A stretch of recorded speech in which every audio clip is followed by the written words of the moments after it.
What happened? It's frozen. Can you hear me? If you can hear me, somehow you're frozen, so you may have to log off and log back on. Let's see if you can do that. Let's see. Oh, I don't have a number here. It's frozen.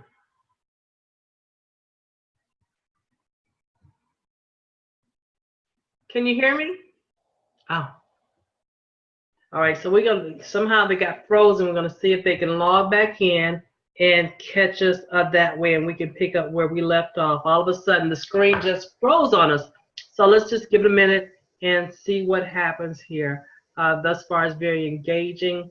I do totally get what he's talking about. There can be a lot of hostility in divorce, but it doesn't necessarily have to be. I don't have a phone number for them, I think, but let me see if I can reach out on Facebook.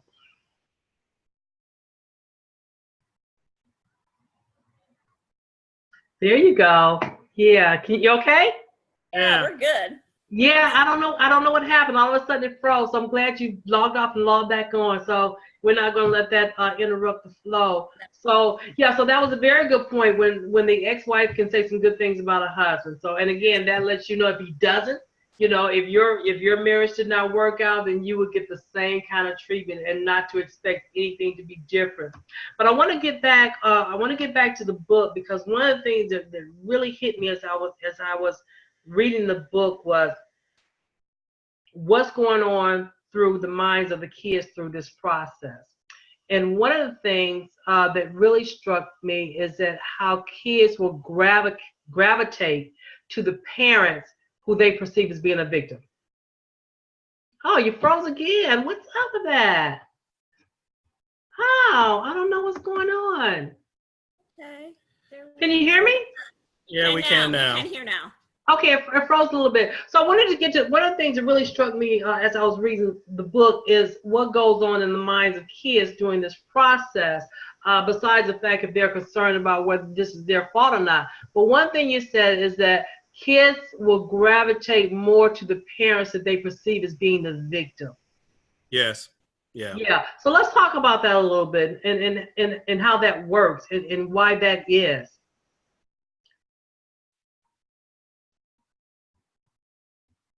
Oh, it's still doing it.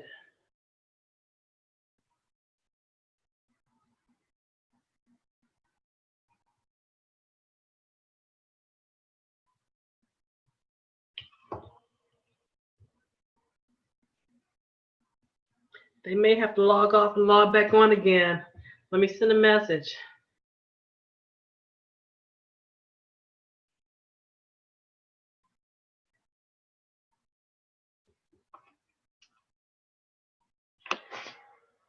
Let's see here. I got a number. Let me look in here and see if I got a phone number.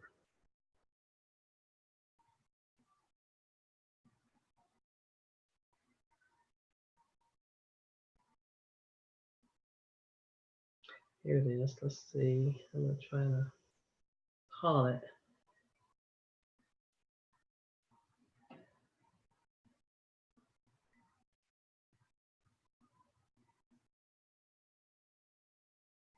Hey, you're frozen again. This is Charita. You're frozen again. Can you log? I don't know what's going on. Can you log off and try to log back on?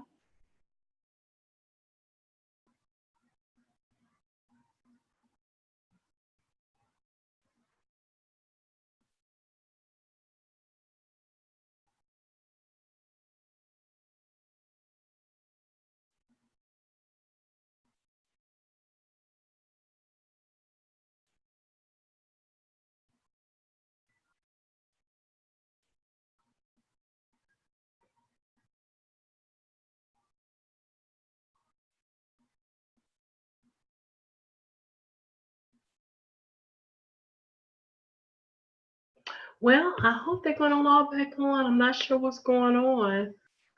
This hasn't happened since the very first time I used this, maybe about 2 months ago. So there we go. All right. All right. Yeah, so I'm not sure what's happening, but you know what? Hey, we're not going to let that interrupt us. I've got you on two screens here, so let's see if I can. I don't want to. I'm almost afraid to do anything. I don't want to cut this one. Let's see. Not stop. Not. I'm going to remove that one. Do you want to remove? Okay, I'm going to try that. It's still doing it. It's still doing it. It's still freezing.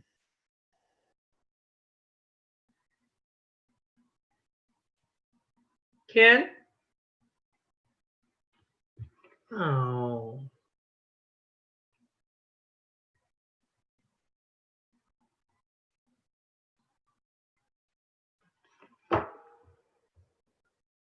Okay, let's give them a minute to try to come back on. Let me see here. I'm gonna remove this so that when they come back on, that won't be in the way.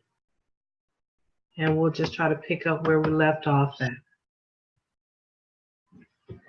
Okay. Maybe when they come back on, we shouldn't pause. We should just keep talking. Maybe it's the pauses that's making it, the lack of our voices that's making it keep turning off, which is kind of weird, but I don't know what's going on. We'll give them a minute, and we'll get back to it. If that doesn't work, we may have to reschedule this at another time because I really want to delve into this far more than we have this far. Hey there, can you hear me? Can you hear me? Leslie, can you hear me?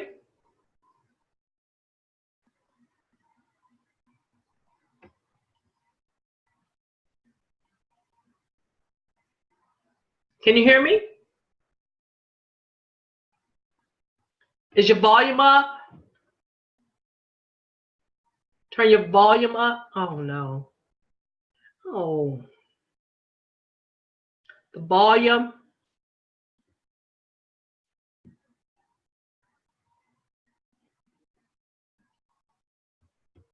Charita? Can you hear me? Yes, can you hear us? I can hear you now. I can hear you now. Okay, so look, I said, well, maybe we have to keep our voices going and not pause. Maybe that's causing it to shut down. But so let's talk about how the kids will somehow gravitate to the parent as they perceive as the victim. Let's talk about that and how do you handle that? Yeah. So one of the can I take a step back for just 1 second? There's one thing to mention. When Leslie was talking, she was talking about how she met my children, how she met my ex, my sisters, etc. One of the chapters in the book I call Hide and Seek. And I call it Hide and Seek because one of the things that I believe very strongly is when you get divorced, what the temptation is for a lot of men is to become playboys. And, especially if you're my age, you're middle age, you then want to try to make up for everything you missed over the last 15 years. Which is nothing. You want to jump out there and test the waters and do that. But you have to remember your children are looking at you. Yeah. Your children are looking at the person you are, and you want to show your child the character, your children, your character. And you don't want to abandon it because of the divorce. And so first and foremost, the most important thing coming out of a divorce is to get healed yourself. Yes. Whether it's your fault or the other person's fault, no matter whose fault it is, no matter who initiated the divorce, both sides are hurting and both sides need healing. And the worst thing in the world is to try to find healing in somebody else's bed, try to find healing in someone else's arms. So I talk about hide and seek from a standpoint that when you start dating again, and I don't think, my conviction is when you come through that divorce, you need to spend time alone. You need to spend time to yourself. You need to heal. You need to lick your wounds. You need to go through the grief process. And when the time is right, when you've spent time with God, when you have renewed your relationship with Him, then you will know when it's time for you to start dating again. But you need to give yourself room, give yourself space. And when you initially start dating, your children should meet every person that you start dating. So true. They don't, the only reason they met Leslie was because Leslie was special. She was important. She was someone who I knew that there was a future. But I can also tell you that there weren't 30 women before Leslie. You know, and that's important, and that's a key. So, you know, Leslie talked about that, and I just want to stress, when it comes to coming out of a divorce, you have to heal. Absolutely. You know, I mean, when you come out of surgery, they don't bring you out of surgery and take the gurney and push it out into the street and dump you. I almost do these days. They take you out and they put you in recovery. They let you come out from under the anesthesia. They let you gather yourself, and then they put you in a room and let you get dressed again. Same thing applies to divorce. When you come out of divorce, collect yourself, come from under the anesthesia, get into a room and redress yourself, even before you walk out in the lobby to the people that are waiting for you and say, okay, I'm ready to be taken home. And then when you get there, don't let your children see you running through women. Don't let your son see you going from woman to woman to woman, your daughter seeing you going from woman to woman to woman. Those things are more damaging to children than we can possibly imagine. To you, it looks like you're regaining your youth. To your children, it feels like further abandonment. So I wanted to mention that. But when it comes to your children, what happens with children is children are torn. They don't know whose side to take. They don't know what to do. They will typically gravitate towards the one who recruits them. And the way to recruit them is to make yourself a victim. And I was not a victim. I had more education. I made more money. You know, I was the person that had all the power. I didn't try to recruit my children. My ex, she, on the other hand, they saw her as the weaker vessel. They saw her as the one who didn't have all the power that dad has. She didn't have the good job dad has. She didn't have, you know, there was a period of time when she was a stay-at-home mother. Your children see all of this. And so they will gravitate towards the person that they believe needs the most help. It's just that simple. And a lot of people try real hard. I talk in the book about people who try real hard to recruit them to their side. That is so wrong on so many different levels. You know, from my standpoint, I said to both of my children coming out of my divorce, I always believe that when it comes to the mother, I believe the children should take care of and should be with the mother. I don't believe the man should turn their children against the mother. No matter what's going on, no matter how bad you want to win and get custody and win different things, the worst thing you can do is do it by turning your children against their mother. Exactly. What's special about that relationship, that mother and child relationship? It doesn't matter if the children are angry at the mom or not. It doesn't matter if the mom is the one who did something wrong or not. A man should do everything he can to preserve the relationship between a child and her mother, because they will need that relationship in the future. Because a mother, see, she feels differently than a father. A father, we don't have those same kinds of intuitions. We don't have those same kinds of feelings. We don't have those soft feelings that God balances a relationship. He gives the mother, and she has a role and a function in that relationship. And a father has one too. And a father can't be a mother. He'll never have the kind, sympathetic, listening heart that a mother has. Yeah, they can come to him for advice and he can direct them, but he'll never be able to do it in the way the mother does. So forgive my long answer to your question. That's okay.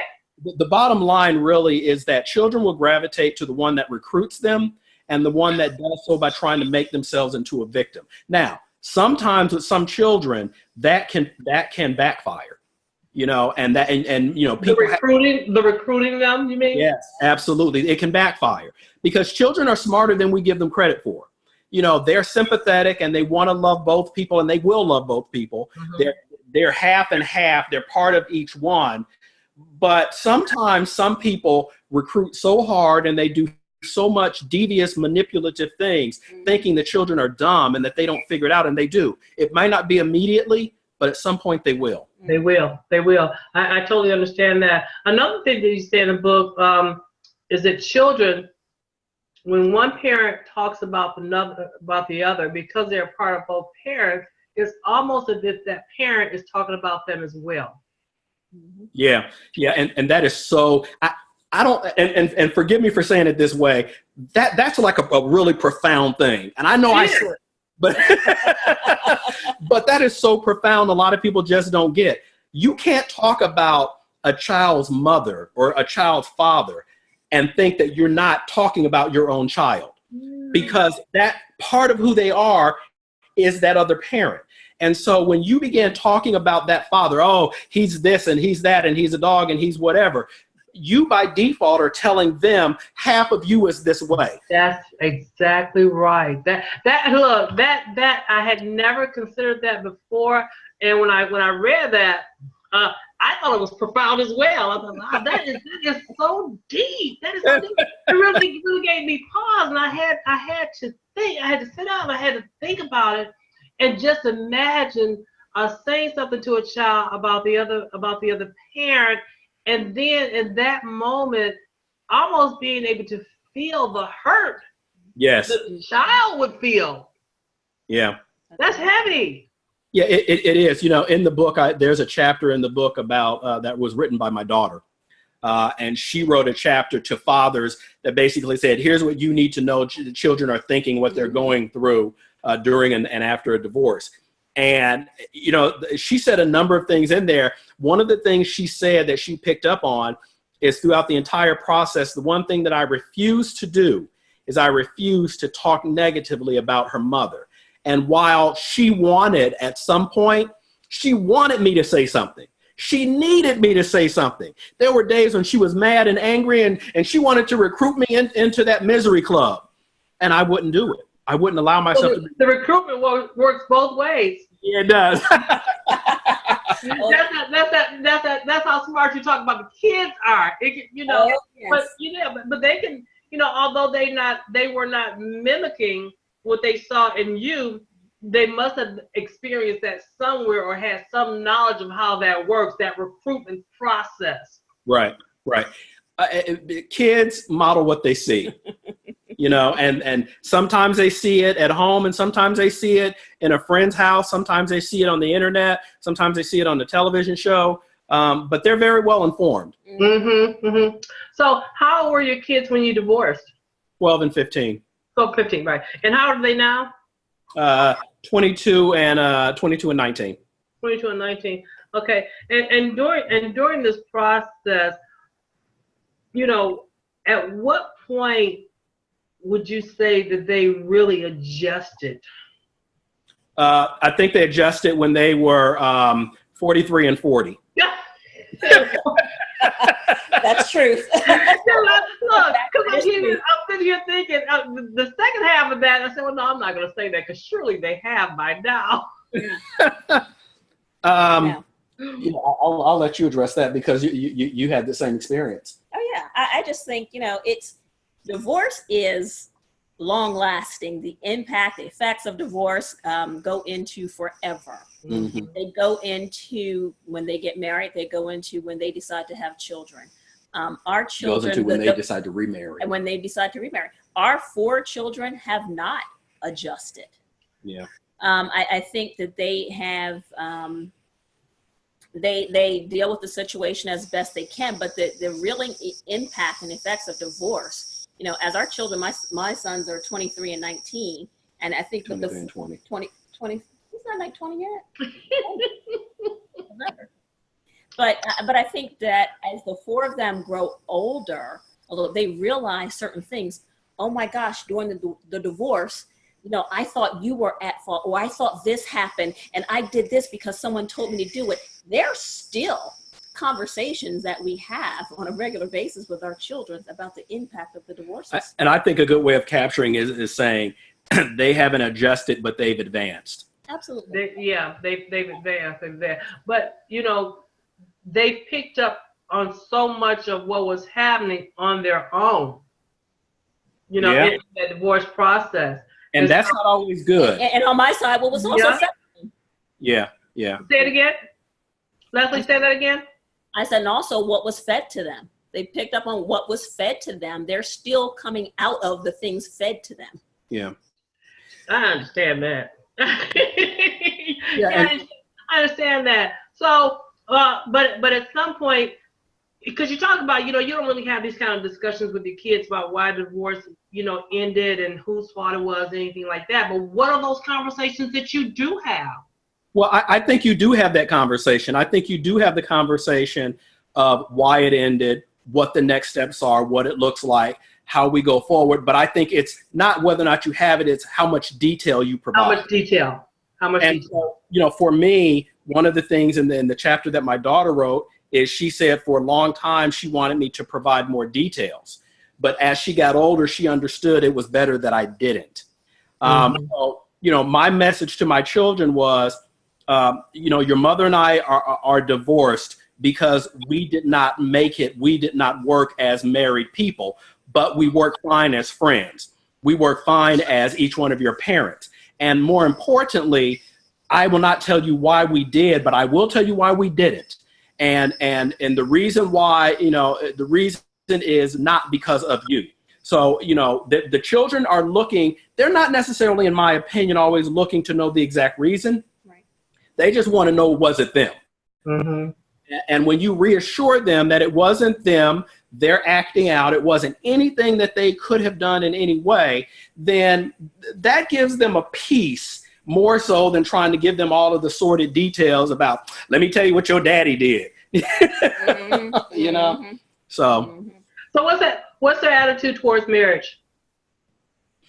Both of them they have very healthy attitudes. They want to get married. They want to marry the right person. They want to do it the right way. And they would like, look, they're smart. They would like to do it so that their children don't have to go through divorce. Mm-hmm. Both of my children have voiced that to me.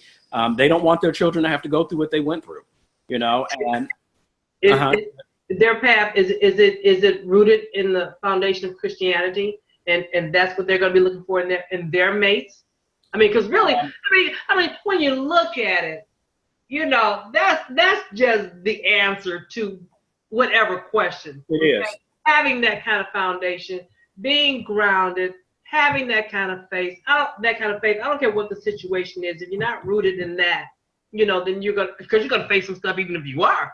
Maybe not more. But that's the place you start.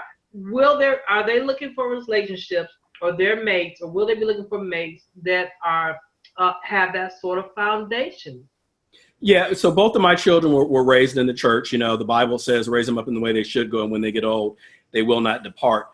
My children are not old yet, so neither one of them have necessarily come back around to that relationship. My son recently said to me, Dad, I really understand that I really need to get my life with get my life right with God. I really need to go down that road because I know I have a calling on my life. So they both understand that. And the best that we can hope for is that what we put in them, That's right. that they will utilize. And by communicating with them openly and honestly, transparently, though with discretion and tact, can help them to make an even wiser decision and a better decision. It's just like at our church, we are huge advocates of marriage. We believe in marriage, but when we talk about marriage, we want to make sure that we talk about those things that can lead to divorce. We want to talk about those things that left unaddressed can oftentimes fuel the path towards divorce. So we're very open and honest with both of our children, showing them the mistakes that we made, showing them the red flags that we did not see, trying to give them the benefit of our experience, which is part of the reason I wrote the book. I didn't write the book because I did it all right. I wrote the book because I've been a failure. I wrote it because of all the mistakes that I made so that other people could look and hopefully not make those same mistakes. Yeah. Our children, the four of them, have been introduced to Christ. The choices they make will be theirs. But we talk to our children about relationships, which is something, when I start to peel back the layers of my life, was something that there was no adult that ever had a conversation to me about a relationship.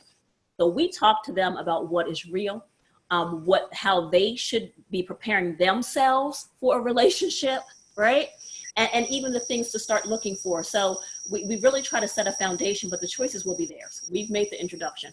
And I think it goes back to something you said a moment ago. The thing we try to instill in our children is that there are two loves that you have to have before you find that special love of your life: a love for God and a love for yourself. And if you don't love you, and you don't love who you are and the person you are, then there's something going on with that love you have with God.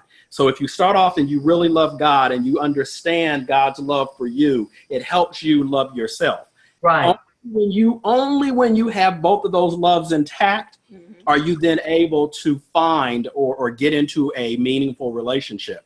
And I can tell you right now, we honestly talk to our children about where we see them, and we challenge them to be better. Absolutely. That's funny. That's funny that you say that, only when you have those two loves will you find, that relationship, or does it find you? Well, so I'm going to go biblical on you here. As a man with me speaking, and the fact that there are 3 boys and 1 girl, the 3 of them, we tell them they will find it. God will lead them to it, and they will find that love and that relationship. For the young lady, our daughter, she's not supposed to be out looking. She's supposed to do just what Leslie did, and she's supposed to take care of herself, put herself in a position in line with where God is. And when she does that, God will allow her to be found. But I will tell you this, as the age that I am now, I don't know how long it took for me to understand and to know that. Not that I ever actually went out looking in my life, but I think that young people and even women my age now, women are out there looking. They're out there searching. And so to get that lesson and to have someone break it down to you biblically, that's something that a lot of us don't get. So we are sure to totally missed the boat on that. But one thing that we haven't talked about, because your divorces were very different. Very different. Very different. And having 4 kids, 2 each, come together under very different circumstances. How did that blended family work? The kids growing up in the household, so very different. How were they able to connect? Well, I think one of the first things that I would say to you is that by the time we came together, it was not a situation where all the kids were even in the same household. There were custody issues where I did not have custody of both of my children. Leslie did not have custody. One was in college, and then the other one was shared custody. So it was a real challenge, and even to this day, we still struggle with trying to blend that family. Oh yeah. Because if our children would have been a lot younger, it would have been a very different thing. But by the time the children are 18, 19 years old, they're going to college, they're heading off to college, and it's a very different thing. And with Leslie, in her particular case, her sons are both star athletes. And so they are always on the road, always traveling to baseball games, year-round playing baseball games. My children, on the other hand, were a little bit more local. My daughter was. My son was kind of in and out. But it's a challenge, something that we talk about. We were discussing it just this morning. Yeah. It is a necessary element that is important to us, as it should be to anyone, on how to make it work. Absolutely. We were talking this morning, and I said to Ken, what is the vision for our family? What is it future? I know what I see, and I know what I want, and I know what I pray for. Mm-hmm. Mm-hmm. We have, children in college, like and Ken said, and my sons are traveling most of the year, all the time. It has been hard to get the 6 of us together in 4 years. It's been very difficult to get, and it's only been 4 years. Yeah. So, is that right? It's just been 4 years? It's only been 4 years since we've been married. Yeah. So what we're doing with you, Zoom. Okay, everyone dial into Zoom. We are having a family get together. We want to see your faces. We should have done that. Yeah. So let's talk about this for a minute, because when I was going over the bio, and it was, so you have a divorce ministry, because you always hear about singles ministry, a marriage ministry, divorce ministry. At its inception, was that a novel idea? Yeah. So when God led us to open up the church in New Jersey, which is where we opened up the one together, we both knew that there needed to be something in the church, because what most divorced people know is that God hates divorce. And by default, that means he must hate me. And there are a lot of people that are in and around the church, or who used to be in the church, who are divorced, who are hurting, who are ashamed, who are full of guilt, and they're either not coming to church at all, or when they're coming and they are just, they're going through the motions. They're not really giving everything they have because they don't really feel worthy. And so God laid it on our hearts that we needed to have something specifically as a ministry for divorced people. Leslie came out of a church where they actually had a very structured divorce program that was a 13-week program that didn't just deal with the spiritual aspect, it dealt with the natural aspect, the mental aspect, the psychological aspect, the financial aspect, the relational aspect. It was a wonderful program. And one of the first things she said to me is, Ken, we got to have that in our church. So, on the one side, we had my book, which was really something, as part of an overall ministry that we call Dads of Faith. And that was really for men, to really minister to men that are going through divorce, that are divorced, that are still seeking a way to build bridges and build the relationship with their children. So we had that, and then we had this other ministry. So it became something that we knew we wanted, but it was a matter of how we put it together. Right. And so the Lord blessed us to be able to get this 13-week program into our church. Okay. Have the book launched so that we're able to roll that in. And then, as you may know, recently we just launched a radio show. Yeah, I want to talk about that. Yeah, I want to talk about that in a minute. That also is part of that divorce ministry. This 13-week program, is it the same program? Is it the same program? You're using that same model? It's the same model that I went through many years ago when I was going through my divorce. And when I went through the program, it was the first time I had ever heard of it. It was the first time that my church, I went through the first session when they implemented it. And when I was sitting through this program, I realized I was going through my divorce, but there were women in that class who had been divorced 10, 20 years. And they were still hurting, still carrying guilt, still carrying shame. Their lives hadn't moved. And I'm sitting there like, oh my God. It was truly like they were walking around, I call it the scarlet letter D on their face. Even when you don't even think about it, even when I came out of my divorce and I was an at-home mom for a homemaker for many years, and I had to rebuild my career, you're filling out applications and it says, are you married, single, divorced, or widowed? I'm like, well, I'm single.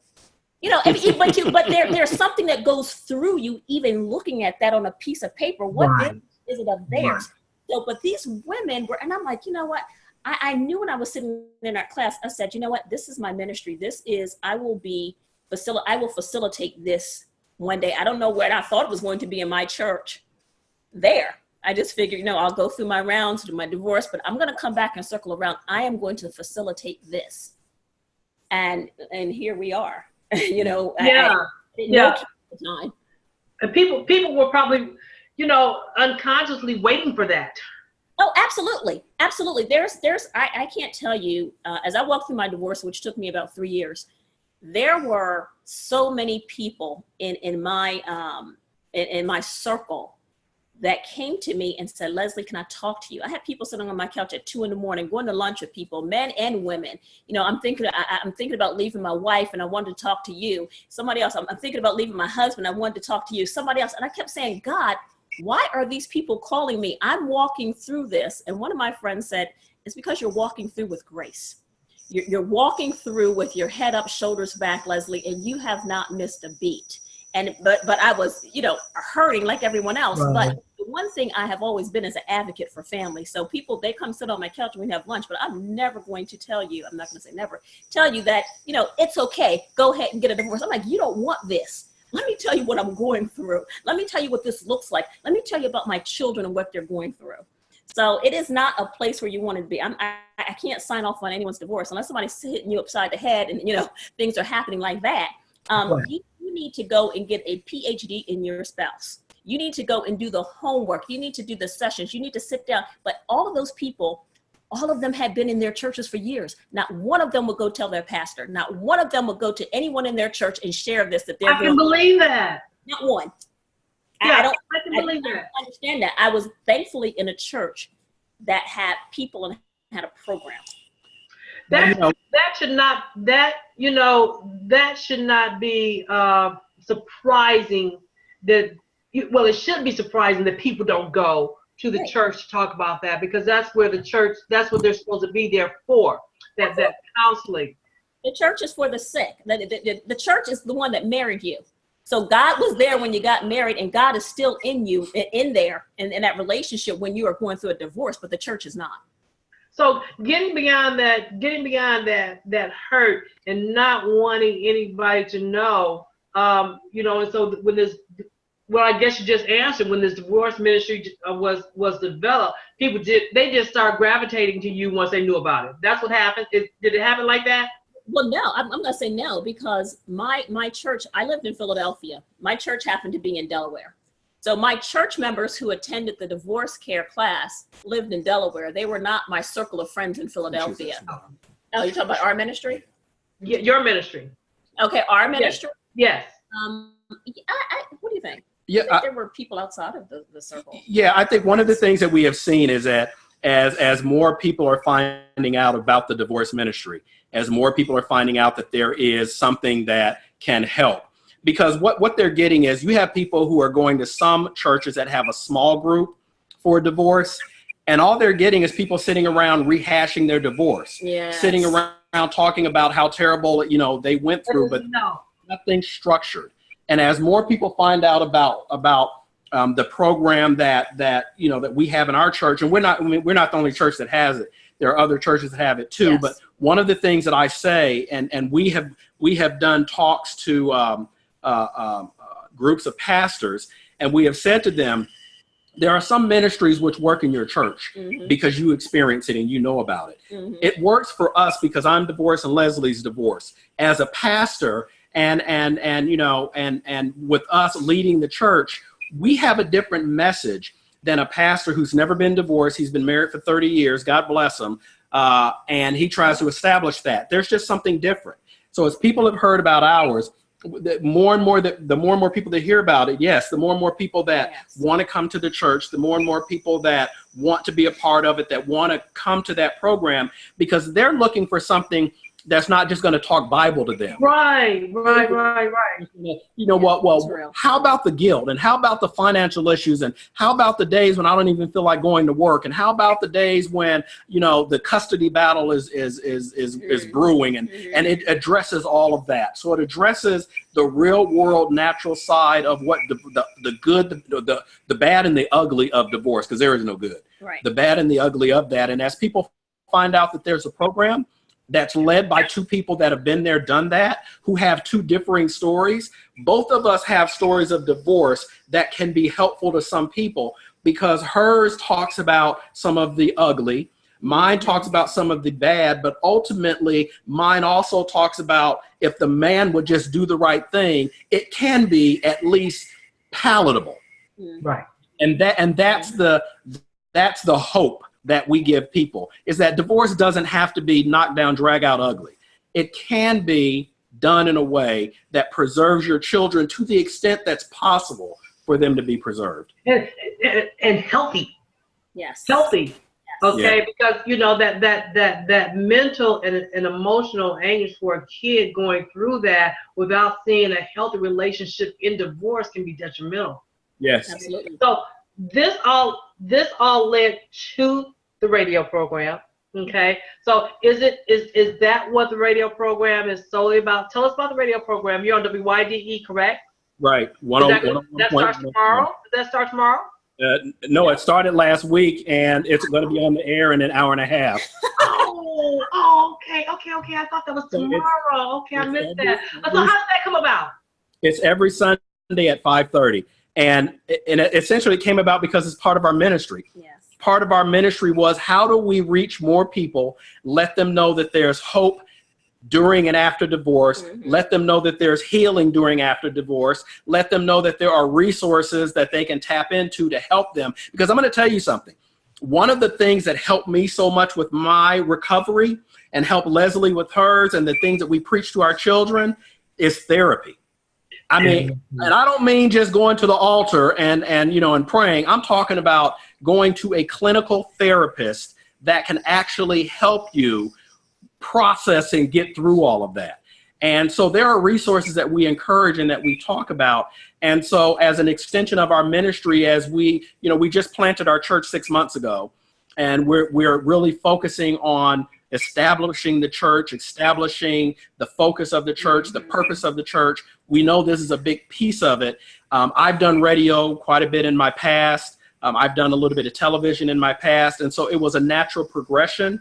So once we came here, I wrote it up and I went and I pitched it to various radio stations, really as a way to help people. Nobody's having this real discussion about divorce. You just don't hear it. You hear about divorce, but you hear about it in a very one-sided manner, and you hear about it in a really unhealthy manner. But a lot of people don't know. They don't have anybody to talk to. They don't know what normal looks like. They don't know how they should act and behave and how they shouldn't act and behave. Right.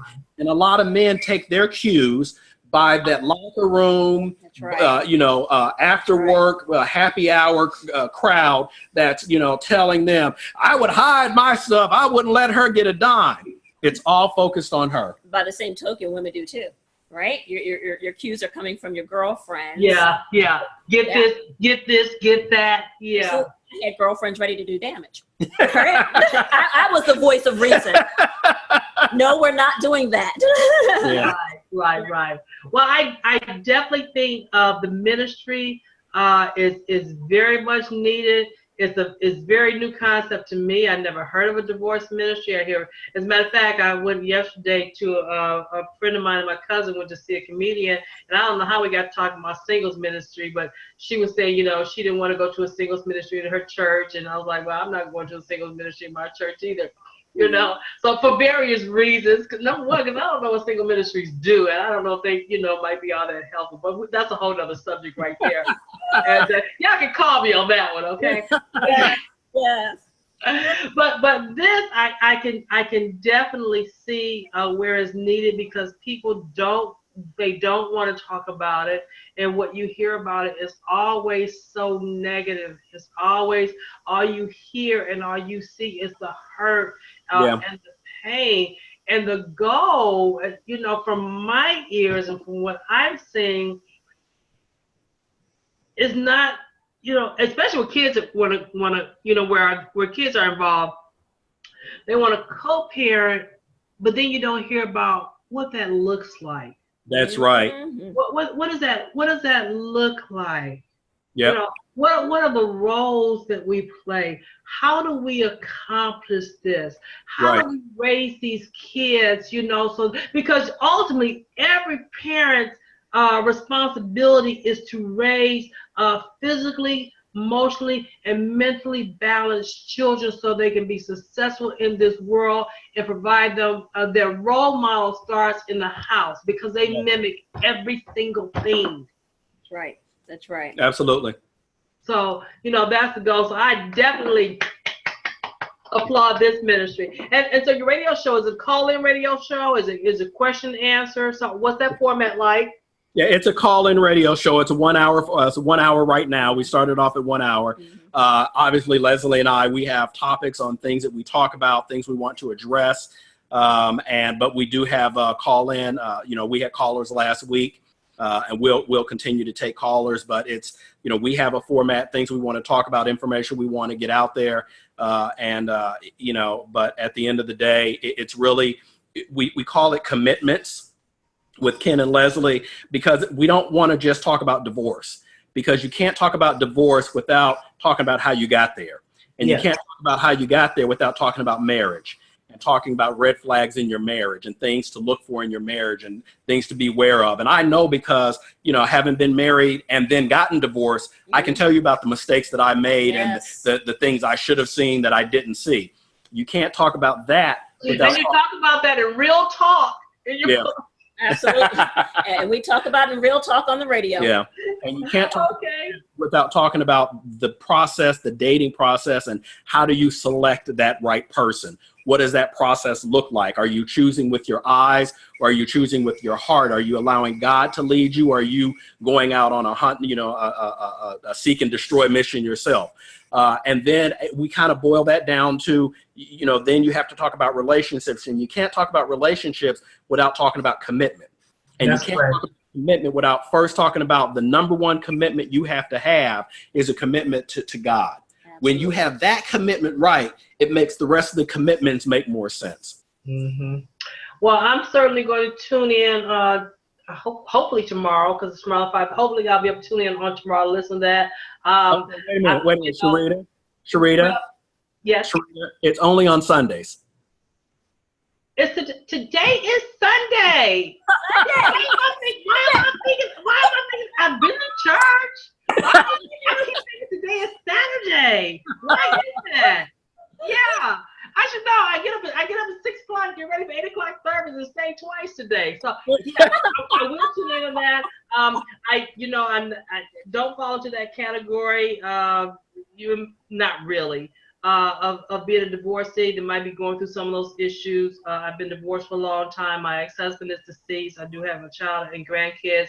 But people, and this show I think might be very helpful for people that I know personally that need to advance beyond that hurt and making their current relationships or future relationships long lasting and based on the right things. So I told you it can be 15 minutes, 30 minutes, 45 minutes, an hour or more. You get to talking, I don't be wanting to stop. But on the final note, Charita, can I just say one thing? Yes. The one thing we want to stress for the radio show is it's not just for divorced people. No, it's not. Okay. We're talking about relationships. We're talking, some of the shows we're talking about relationships with your children.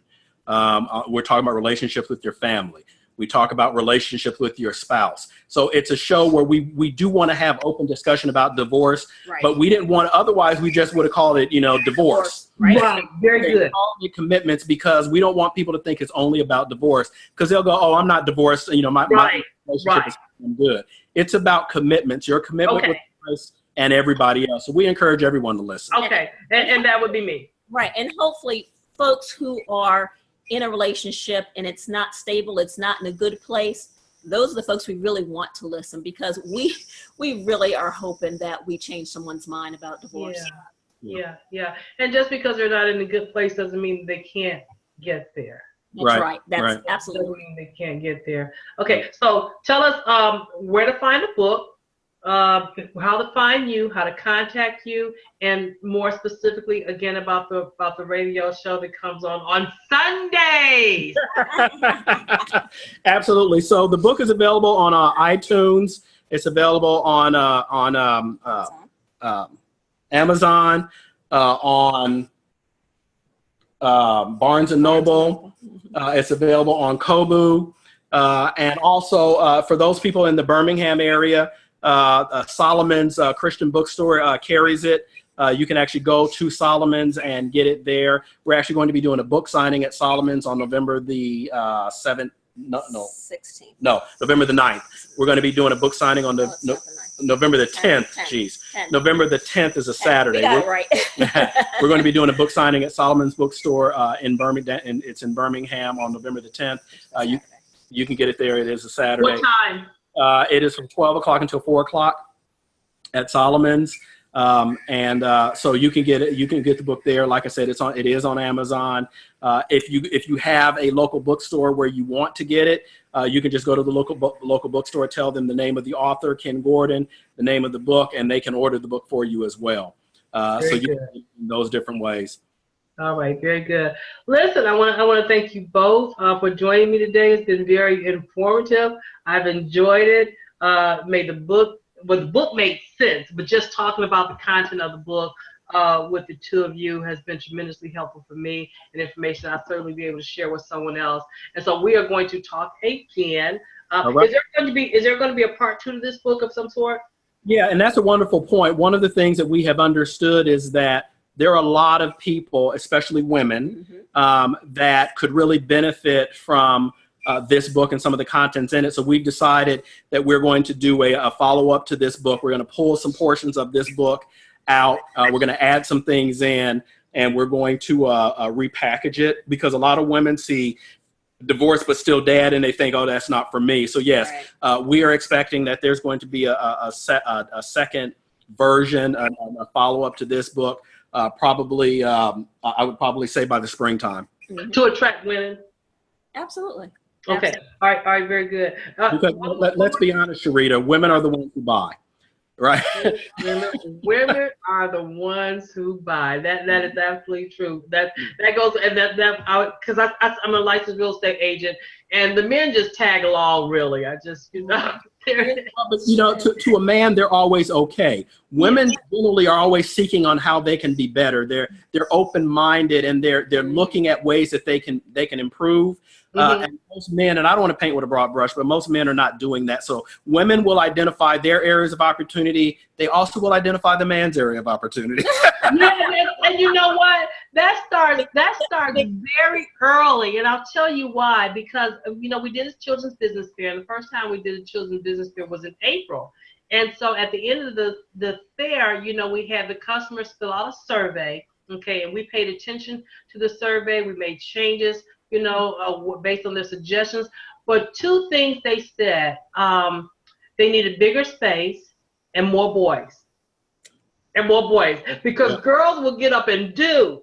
Will get up and do. They will make their minds up, and they will act, and they will act quickly. So so that starts at a very early age. It does. Yeah, it does. So I'm gonna wrap. I got some more questions here, but this just won't end.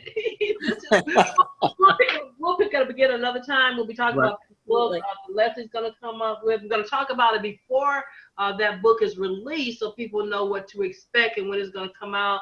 We're going to do a session, hopefully, on narcissism, which I think is a very important issue. Is right up there with divorce, period. Okay, it might even be elevated. Absolutely. Okay. Absolutely. So we're definitely going to talk about that. But it's been a pleasure talking with you. Have a great rest of your Sunday, and I certainly enjoyed it. My name is Charita Cadenhead with a new refresh for such a life, and this is about the book. And the book today is Divorced but Still Dad. All right, people, we're out of here. Have a great Sunday. Bye. Bye-bye.